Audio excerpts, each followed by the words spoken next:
Class 10 प्रश्नावली 1.1 का question number 3 पर आते हैं। सबसे पहले क्वेश्चन आपके स्क्रीन बोर्ड पर दिख रहा होगा।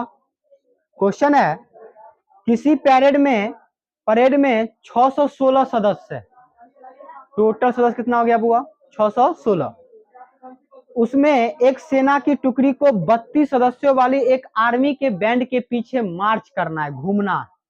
आइए, सेना के टुकड़ी के टोटल सदस्य कितना? 616। जो सेना का बैंड है जिसके आगे पीछे मार्च करना है, उसमें सदस्यों की संख्या कितनी है बुआ? 32। तब सवाल कहता है, उन स्तंभों की अधिकतम संख्या क्या है जिसमें वे मार्च कर सकते हैं। एक बातें ध्यान रखिए, जखनी चर्चा करे अधिकतम का, लौसो मौसो में अगर चर्चा करे अधिकतम का, तो माइंड सेट कर लीजिए कि हमको मौसो निकालना। क्या निकालना है बुआ? अच्छा, मौसो का फुल फॉर्मूला क्या होता है? महत्तम समापर। अब महत्तम का मतलब ज्यादा, तो जखनी अधिकतम का है तो आप सेट कर लीजिए क्या निकालना होगा बुआ? मौसो। और जखनी न्यूनतम का, न्यूनतम समझ में आता है, कम या छोटा, तब उसमें हम लोग लघुत्तम निकालते हैं। क्या निकालते हैं बुआ? तो महत्तम का मतलब बड़ा और लघुत्तम का मतलब छोटा।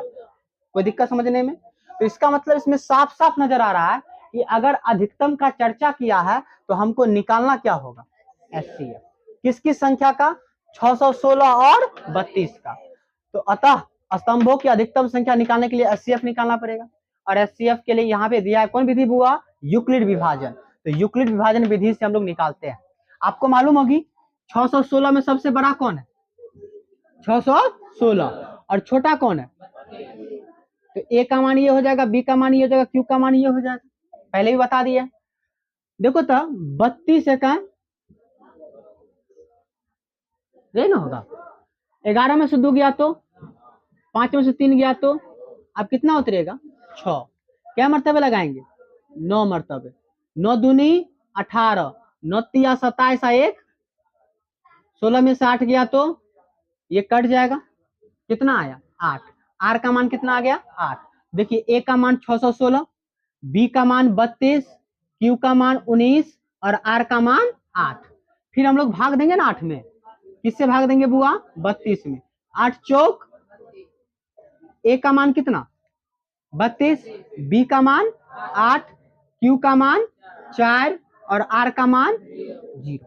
बताए थे जखनी आर का मान 0 आ जाए, आर का मान क्या आ जाए? 0, तो वहां पर जो बी का मान होता है, तो बी का मान कितना आया? 8 आया। तो यही बी का मान क्या कहलाता है? एचसीएफ। तो लिखेंगे ना, इसलिए एचसीएफ किसकी संख्या का? 616 और 32 का।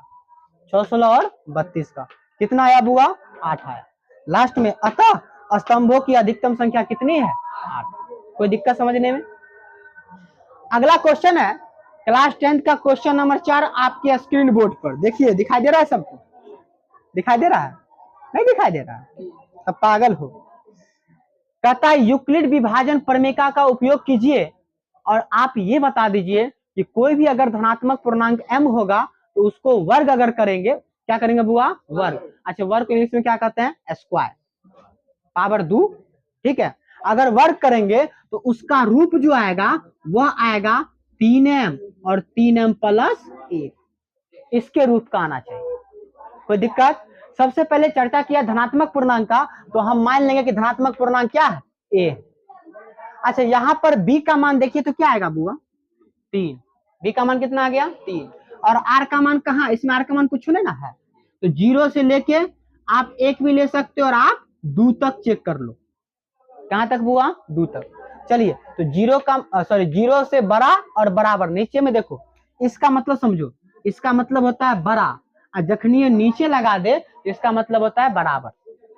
तो यह 0 से बड़ा होगा ना, तो 0 के बराबर। किसका मान होगा? 8। और 1 से छोटा, तो आप हम यहाँ तक, यहाँ पर कितना तक ले लेते हैं मान बुआ? 2 तक ले लेते हैं। ठीक है, 2 तक चेक कर लेते हैं।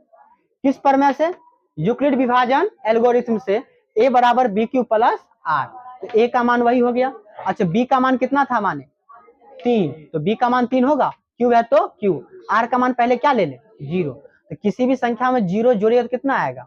3q, उतना ही आएगा। तो यहाँ पर r का मान क्या किए थे? 0। लेकिन सवाल कहा था कि क्या करने पर? वर्ग करने पर। चलिए इसका वर्ग करते हैं, तो ए का वर्ग करेंगे तो ए स्क्वायर, और 3q का वर्ग करेंगे तो 3q का स्क्वायर, अच्छा 3 का स्क्वायर 9, और q का स्क्वायर q स्क्वायर। अब देखो माइंड सेट यहाँ पर ये करना है, इस तरह आप कॉमन लीजिए कि यह आ जाए किसके रूप का, 3m के रूप का। 3 बाहर कर दीजिए, इसमें से सॉरी 9 में से 3 क्या कर दिए बाहर, तो 9 में 3 बाहर के अंदर क्या बचेगा बुआ, 3 ही ना बचेगा, और इसमें क्या बचेगा क्यू स्क्वायर, तो क्यू स्क्वायर कर दिए, कोई दिक्कत। अब जो कोष्ट में है 3q स्क्वायर, इसको हम लोग क्या मान लेते हैं m, तो यहाँ पर 3 है तो 3, और इसको हम लोग m मान लिए, तो इसके बदला में क्या लिखेंगे m, तो क्या पहला रूप आ गया 3m, कोई दिक्कत। फिर क्या किए पुनः फिर से, अब r का मान कितना ले लेते हैं 1, 0 ले लिए थे ना, r का मान 1 लेंगे, तो बताइए b का मान 3, q प्लस 1, लेकिन सवाल क्या कहा था वर्ग करने पर, फिर स्क्वायर कर दीजिए, तो a का square a square, 3q plus 1 का स्क्वायर 3q प्लस 1 का होल स्क्वायर, ठीक है। आप गौर से देखिए तो यह है a प्लस b का होल स्क्वायर, तो यहाँ पर हो जाएगा a स्क्वायर मतलब 3q का स्क्वायर प्लस b स्क्वायर 1 का स्क्वायर प्लस 2, a का मान 3q और b का मान 1, तो यह किस फार्मूला से हुआ, a प्लस b का होल स्क्वायर। अब मान देखिए 3 का स्क्वायर कितना होगा 9, 3 या 9, q का स्क्वायर q स्क्वायर प्लस है तो प्लस, इसको बाद में लिख दिए कोई दिक्कत, तो 1 का स्क्वायर कितना हो जाएगा 1, अच्छा 2 तिया 6 1 आए 6, और q है तो q, फिर इसको भी इस तरह सेट कीजिए कि यह 3m प्लस किसके रूप का आ जा 1, तो आप गौर से देखिए इस दोनों में 3 क्या कर लिए कॉमन ले लिए, अच्छा 3 लिए कॉमन, बताइए इसमें 3 से भाग लगेगा ना, तो 3 तिया q स्क्वायर है तो q स्क्वायर प्लस 3 में 6 से भाग दीजिएगा तो 2, और q है तो q, और लास्ट में एक क्या कर दीजिए रख दीजिए। अब जो कोष्ट में है उसको हम लोग क्या मानते हैं m, क्या मानते हैं बुआ m, तो 3q स्क्वायर प्लस 2q को हम लोग क्या मान लेंगे m मान लेंगे, तो यहाँ पर हो जाएगा यह हो जाएगा t, इसको आप लोग m मान लिए तो यह m हो जाएगा, और प्लस में क्या हो जाएगा 1, 3m प्लस 1। एक बार और आप चेक कर लीजिए r का मान 2 देके क्या सही में 3m प्लस 1 के रूप का आता है कि नहीं आता। चलिए तो यहाँ पर जगह 3q प्लस 2, क्योंकि r का मान कितना ले लिए 2, फिर क्या करने पर वर्ग करने पर a का स्क्वायर और इसका हो जाएगा होल स्क्वायर, वही बात a प्लस b का होल स्क्वायर, तो a square plus b square plus 2ab। अब देखिए 3 का स्क्वायर कितना होगा 9, q का स्क्वायर q स्क्वायर, 2 का स्क्वायर कितना होगा बुआ 4, अच्छा 2 तिया 6 और 6 दूनी 12, और q है तो q, फिर इस प्रकार एडजस्ट कीजिए कि इसमें आ जाए। तो यहाँ पर देखिए हम कैसे कॉमन लिए, कॉमन सीख लीजिए कैसे लिए, वहां पे सबसे पहले आप 3 क्या कर लिए, सॉरी सवाल था 9q स्क्वायर प्लस 12q और प्लस 4, आप लोग बताइएगा क्या हम लोग इसको ऐसे लिख सकते हैं 3 1, कोई दिक्कत। चलिए अब इस तीनों में कॉमन लीजिए, कितना से भाग लग जाएगा बुआ 3 से भाग दीजिए कितना आएगा 3 तिया 9, क्या बचेगा q स्क्वायर, 3 में 12 से भाग दीजिएगा तो q बचेगा, और 3 में 3 से भाग दीजिएगा तो क्या यही ना आएगा बुआ, फिर इसको हम लोग क्या कर लेंगे m मान लेंगे। देखो यही चीज हमने यहाँ पर लिखा, कोई दिक्कत, और लास्ट में क्या आ गया प्लस 1, ठीक है, तो प्लस 1 कर दिए। अब कोष्ट वाला को क्या मानना था m, तो यह हो गया 3, इसको m मानना था, और यह हो गया प्लस 1, कोई दिक्कत। तो आप r का मान कितना हो लीजिएगा ना, तो वह आएगा 3m प्लस 1 के रूप का, तो लास्ट में लिख दिए अतः किसी भी धनात्मक पूर्णांक का वर्ग किसी पूर्णांक किसके लिए m के लिए 3m और 3m प्लस 1 के रूप का होता, कोई दिक्कत।